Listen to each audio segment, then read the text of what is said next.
الرحمن الرحیم۔ صحیح بخاری حدیث نمبر 471۔ عبداللہ بن کعب بن مالک کو ان کے باپ کعب بن مالک رضی اللہ تعالی عنہ نے خبر دی کہ انہوں نے عبداللہ بن حضرت رضی اللہ تعالی عنہ سے اپنے ایک قرض کے سلسلے میں رسول اللہ صلی اللہ علیہ وسلم کے دور میں مسجد نبوی کے اندر تقاضا کیا۔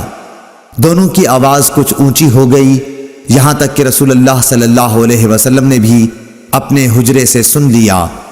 آپ اٹھے اور حجرے پر پڑے ہوئے پردے کو ہٹایا۔ آپ نے کعب بن مالک کو آواز دی، اے کعب۔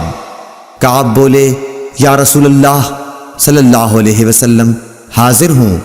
آپ نے اپنے ہاتھ کے اشارے سے بتایا کہ وہ اپنا آدھا قرض معاف کر دے۔ حضرت کعب نے عرض کی، یا رسول اللہ صلی اللہ علیہ وسلم، میں نے معاف کر دیا۔ آپ نے ابن ابی حضرت سے فرمایا، اچھا اب چل اٹھ، اس کا قرض ادا کر۔ صحیح بخاری حدیث نمبر 472۔ عبداللہ بن عمر رضی اللہ تعالی عنہ سے روایت ہے کہ ایک شخص نے نبی کریم صلی اللہ علیہ وسلم سے پوچھا، جبکہ اس وقت آپ منبر پر تھے، کہ رات کی نماز یعنی تہجد کس طرح پڑھنے کے لیے آپ فرماتے ہیں؟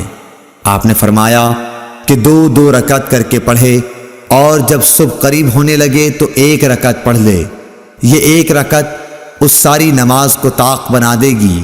اور آپ فرمایا کرتے تھے کہ رات کی آخری نماز کو طاق رکھا کرو، کیونکہ نبی کریم صلی اللہ علیہ وسلم نے اس کا حکم دیا۔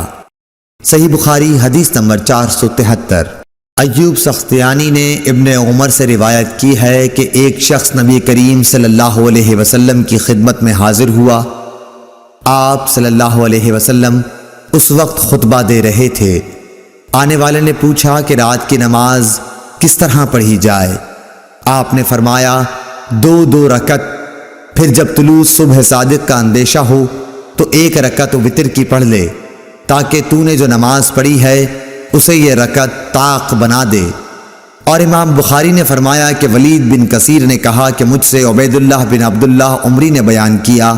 عبداللہ بن عمری رضی اللہ تعالی عنہ نے ان سے بیان کیا کہ ایک شخص نے نبی صلی اللہ علیہ وسلم کو آواز دی جبکہ آپ مسجد میں تشریف فرما تھے۔ صحیح بخاری حدیث نمبر 474۔ ابو واقد لیثی حارث بن عوف نے بیان کیا کہ رسول اللہ صلی اللہ علیہ وسلم مسجد میں تشریف رکھتے تھے کہ 3 آدمی باہر سے آئے۔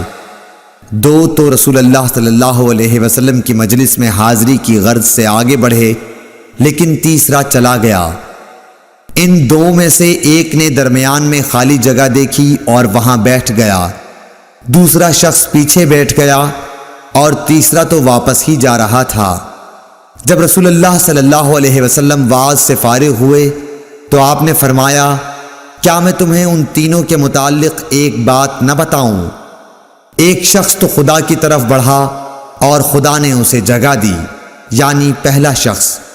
رہا دوسرا تو اس نے لوگوں میں گھسنے سے شرم کی، اللہ نے بھی اس سے شرم کی۔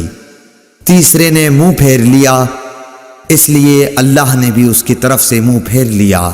صحیح بخاری حدیث نمبر 475۔